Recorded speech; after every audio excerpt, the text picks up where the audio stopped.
we're at the first Sheffield Tech for Good event, and Critchley of Mind was talking about Elefriends. So, Eve, could you just tell me a little bit about Elefriends? I think it sounds like a great idea. Sure.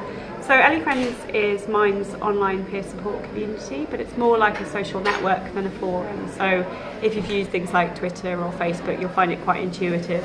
It's more about sort of sharing in the moment, what you're up to, whether you're feeling good, whether you're feeling low, sharing images, things that you're finding helpful, and reaching out to the community. And I was really interested in something you said, that the platform started as, well, it started on Facebook, and then you moved away from Facebook. So what were the sort of issues that you faced going through that process of moving away from Facebook? Yes, I think part of the reason that it grew so quickly was because it was on Facebook, which is where lots of people are. So it was part of people's everyday life. It's very easy. You didn't have to have a sign-up process.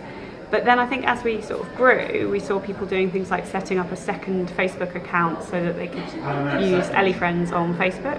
So they'd have like their Ellie Facebook account, and we could see that was suggesting that people wanted to be anonymous. Another thing we found was that as Facebook would change something, like they'd change settings, they'd change layout, and it would be really worrying for people. Like they'd log into their community basically, and it would look and feel completely different. So having an option where people actually have a say in its development and how it looks and feels and operates was really important. From our side, in terms of keeping it a safe space as well, moderation tools on Facebook were quite limited. So I think we definitely felt that once we reached a kind of critical mass, we actually needed our own space. Did you lose anybody on the way? I'm sure we did. I'm sure, because you always do with those kind of channel shift things. But actually, I think we put quite a lot of time into we didn't really have a strategy for it, but what emerged as our strategy, I think, in the end was that quite a lot of people came on board just through the momentum of it. So having an opportunity to feed into the development of a new place, feeling quite excited. And then amongst peers, there'd be quite a lot of persuasion, encouragement, helping people to overcome barriers. And then a smaller subset of people who are just like, I'm actually just not really well enough to think about this right now. I can't set up this new account.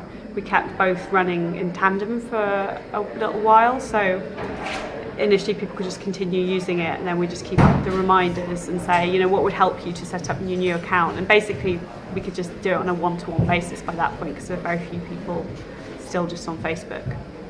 One of the reasons I'm particularly interested in this is that people are always saying to me, we're going to set up a new platform, and I always say to them, start with Facebook because that's where people are. But it seems to me that actually what you've done is a sort of hybrid of that. You've started on Facebook, and once people are comfortable with interacting with each other, you've then moved to another platform. And would you say that's the way you've gone? Yeah, I think that's right. Like, we've been talking tonight about the kind of lean approach and doing something which doesn't really require a lot of upfront investment, and that's exactly what Facebook was for us. Also, it started off as a community about mental health at work, and actually it turned into something quite different. It's much broader than that now. So Facebook was perfect for us because we didn't need to spend any money on it. And then at the point where we knew this was a sustaining larger community which we could fund, that warranted a kind of shift in channel.